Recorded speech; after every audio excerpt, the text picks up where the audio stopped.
Hello bachcho, let's see this question. The question says the power radiated by a black body is P and it radiates maximum energy at a wavelength lambda naught. If the temperature of the black body is not changed so that it radiates maximum energy at a wavelength 3 by 4 lambda naught, the power radiated by it becomes Np. The value of N is. Question कह रहा है कि एक black body है, वो जो power radiate कर रहा है वो पी के बराबर है। और जब ये पावर पी रेडिएट करता है तो उस वक्त जो वेवलेंथ होता है एनर्जी का, मैक्सिमम एनर्जी का, वो लैम्डा नॉट होता है। अब क्या करते हैं कि उस ब्लैक बॉडी का टेम्परेचर हम लोग इस तरह से इंक्रीज करते हैं ताकि उसका मैक्सिमम एनर्जी पे जो वेवलेंथ है वो 3/4 लैम्डा नॉट्स आ जाता है। तो यहाँ से जो नया पावर रेडिएट होगा वो एन पी के बराबर है। ठीक है, तो एन का वैल्यू क्वेश्चन में पूछा गया है। तो क्वेश्चन में दिया हुआ क्या, क्वेश्चन में इंपॉर्टेंट पॉइंट दिया हुआ है कि बॉडी जो है वो ब्लैक बॉडी है, पावर दिया हुआ है और लैम्डा नॉट दिया हुआ है। तो इस तीनों को देखते हुए एक ऐसा रिलेशन ढूंढना है जिसमें कि ब्लैक बॉडी भी रहे, पावर भी रहे, वेवलेंथ भी रहे और चेंज करने पे जो पावर क्या है। तो इसको ढूंढने के बाद एक फॉर्मूला आता है और वो फॉर्मूला ही इस क्वेश्चन का क्या हो जाएगा कि कॉन्सेप्ट। तो वो फॉर्मूला क्या है, वो फॉर्मूला है power radiated is equal to sigma A T का पावर 4। ठीक है, लेकिन आप क्वेश्चन में ये दिया हुआ है कि टी का कुछ वैल्यू नहीं दिया हुआ है, टी की जगह पे क्या दिया हुआ है, लेमडा। तो ये तो पहला की कॉन्सेप्ट आ गया। तो अपन क्या करेंगे, पी में पावर में लेमडा को इंसर्ट करना पड़ेगा, तब तो लेमडा कितना इंसर्ट कर रहा है तो पावर कितना चेंज हो रहा है वो पता चलेगा। तो ये दूसरा पॉइंट भी की कॉन्सेप्ट हो जाएगा और वो एक लॉ आता है सिग्मा इंटू टी जो है वो बी के बराबर होता है। ये कौन सा लॉ है, ये है wins displacement law. Wins displacement displacement law, ये लॉ ही इस क्वेश्चन का, ये दो फॉर्मूला इस क्वेश्चन का क्या है की कॉन्सेप्ट है। ठीक है, तो अब क्या करेंगे, यहाँ पे टी की जगह पे हम लोग बी बाय लेमडा पुट कर दिए।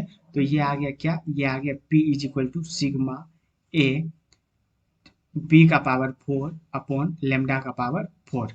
ठीक है, तो ये दो पॉइंट जो था पॉइंट 1 पॉइंट 2 इसका की कॉन्सेप्ट था। अब क्या किए, टी की जगह पे बी बाय लेमडा इंसर्ट कर दिए। तो पावर कितना आ गया, पावर आ गया था सिग्मा ए बी का पावर 4 अपॉन लेमडा का पावर 4। क्वेश्चन में सिर्फ लेमडा चेंज हो रहा है, बाकी सिग्मा ए और बी कांस्टेंट है। तो हम लोग ऐसे लिख सकते हैं कि पावर जो है वो के अपॉन लेमडा के बराबर है। अब देखो, फर्स्ट केस में पावर पी था, के था और लेमडा कितना था, लेमडा था लैम्डा नॉट, इक्वेशन 1 मान लो। अब दूसरे केस में पावर क्या हुआ, चेंज हो गया पता नहीं, लेकिन लेमडा जो है, लेमडा लेमडा चेंज होकर कितना हो गया 3/4 लेमडा। तो लेमडा की जगह पे क्या रख देंगे, 3 लैम्डा/4 लेमडा नॉट। ठीक है, तो इसको इक्वेशन 2 मान लिए। अब क्या किया, इक्वेशन 2 को इक्वेशन 3 से, इक्वेशन 2 को इक्वेशन 1 से अपन डिवाइड कर दिए तो वी गेट, तो यहाँ से आ गया P2 upon P is equal to, P2 को P से जब डिवाइड किए तो ये आ जाएगा कितना, के बाय लेमडा नॉट, के बाय लेमडा नॉट कट जाएगा, ये आ जाएगा कितना 4/3 के बराबर।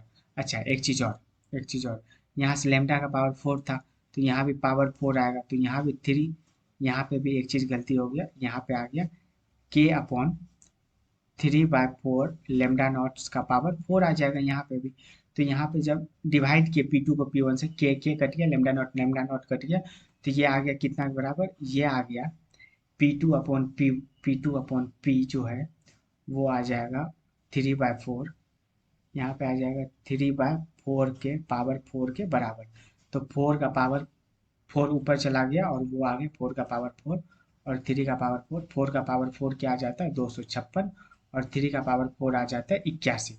अब P को उधर कर दी तो ये आ गया 256 अपॉन 81 पी, और क्वेश्चन में यही पावर कितना के बराबर का है, एन पी के बराबर।